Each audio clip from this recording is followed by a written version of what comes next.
Hi, welcome to 5 Minutes of Torah with the BI Rabbi. I'm Rabbi Adam Stein. I thought I'd give you a nice little backdrop again today. Came out to Granville Island this morning, get some fish, say hi to a congregant who works out here, and film a nice little video for us. It's not always easy, the topics that we talk about in our videos, in our drashot, our sermons. I woke up this morning to some difficult news. They say you shouldn't read your email or the news right away in the morning, but sometimes we open it up and there it is. In the Kansas City Star, the newspaper we used to get when we lived in Kansas City, Tamar and I lived there for 2 years, right after we became a rabbi and right after we got married. Kansas City Star says that there's some Native American, indigenous, tribal chiefs in Kansas City, one in particular who's asked for an investigation to see if there are bodies of children, all too familiar to us here in BC and in Canada, bodies of children perhaps buried at an Indian boarding school, which is the phrase used in the US, like residential schools here.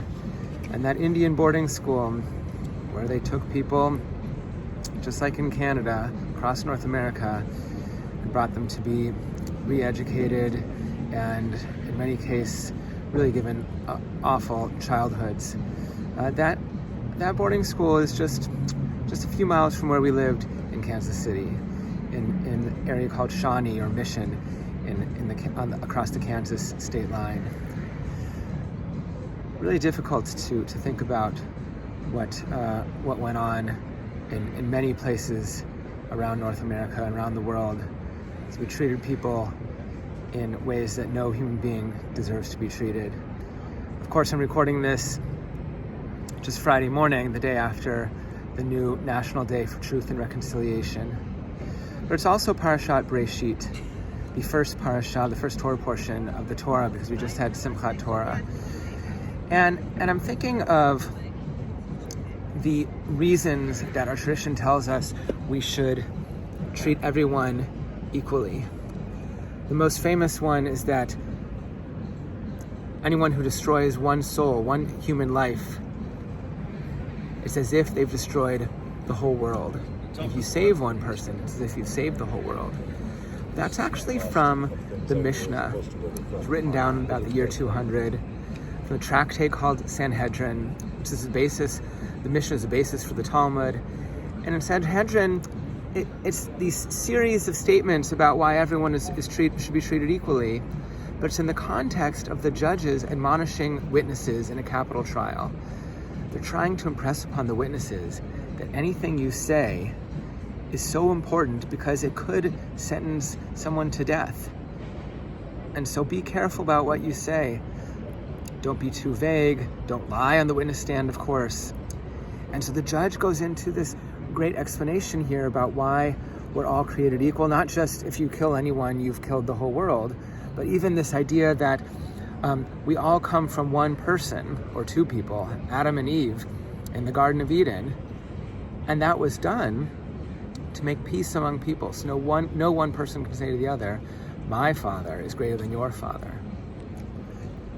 But I want to go back a moment. At the beginning of this statement by the judge to the witnesses, the judge talks about Cain and Abel from this week's Torah portion.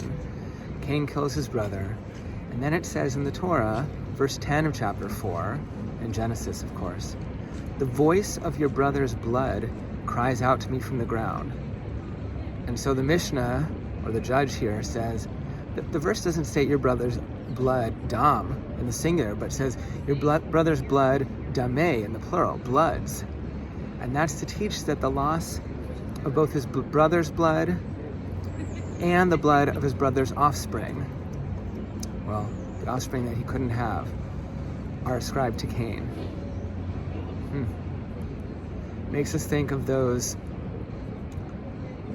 who've died in awful ways, including at the residential schools around here, and perhaps even Kansas City, where I once lived. The blood of those who died and those who could have come after them cries out to us. Hope you all had very good holidays. that they're finally over with the end of Simchat Torah, can look forward to the next holiday of Hanukkah, the Festival of Lights, coming up early this year at the end of November. Shabbat Shalom.